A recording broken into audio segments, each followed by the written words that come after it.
માં છે ને, માં એ બાળકને કમરે તેડીને રાખે છે અને પોતાની સમદ્રષ્ટિએ દુનિયા દેખાડે છે. પણ આ દુનિયામાં, આ જીવનમાં બાપ જ એવું વ્યક્તિત્વ છે કે પોતાથી પણ ઊંચું એ ખભા પર બેસાડીને બાળકને જોવડાવે છે કે બેટા જો કે આ દુનિયા શું છે, આ દુનિયા કેવી છે. આ વ્યક્તિત્વ એકમાત્ર ને એકમાત્ર બાપ જ હોઈ શકે.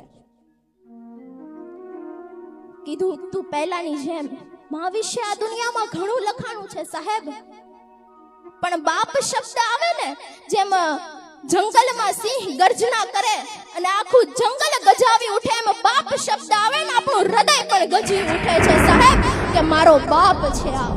અને એટલે જ કદાચ એક કવિએ લખ્યું છે કે બેટા તું ચિંતા ના કર, હજી હું બાપ બેઠો છું.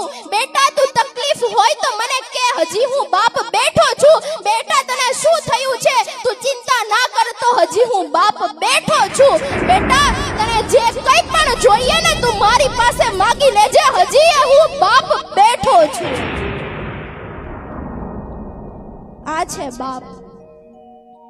આપણે ક્યારેક પડી જઈએ છીએ, માતા આપણને ઊભા કરે છે, પણ પિતા એ આપણને શીખવાડે છે કે બેટા તું જાતે ઊભો થા. જીવનમાં જ્યારે પણ આગામી દિવસોમાં તને પરિસ્થિતિનો સામનો કરવો પડે ને, ત્યારે તું જાતે ઊભો થતા શીખીશ.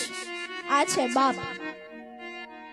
સવારે વહેલા ઉઠીને કામે જાય છે અને થાકીને ઘરે આવે છે, છતાં પણ પોતાના થાકનો ક્યારેય ઇઝહાર નથી કરતા કે આજે હું થાકી ગયો છું. અને બસ એવો જ વિચાર કરે છે કે મારા બાળકો ખુશ હશે કે નહીં, મારા બાળકોનું ભવિષ્ય એ સમર્થક છે કે નથી, મારા બાળકોનું ભવિષ્ય એ ઓકે છે કે નથી. બસ આવા જ વિચારો કરતો હોય છે બાપ. અહીંયા ઘણા બધા બેઠા છે,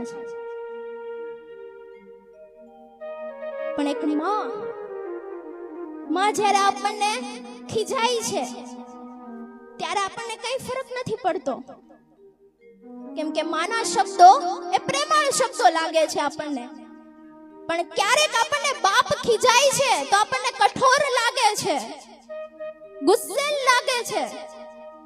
પણ સાહેબ જ્યારે ઉનાળામાં એ સૂરજ ધમધમતો તડકો આપે છે, પણ સાંજ પડતાની સાથે કેમ છાંયડો આવી જાય છે, એવો જ તો આ બાપ છે કે થોડી વાર એ ગુસ્સે થઈને આપણને આપણા રસ્તે મૂકી દે છે ને પછી ઓટોમેટિક શાંત થઈ જાય છે. એ છે બાપ.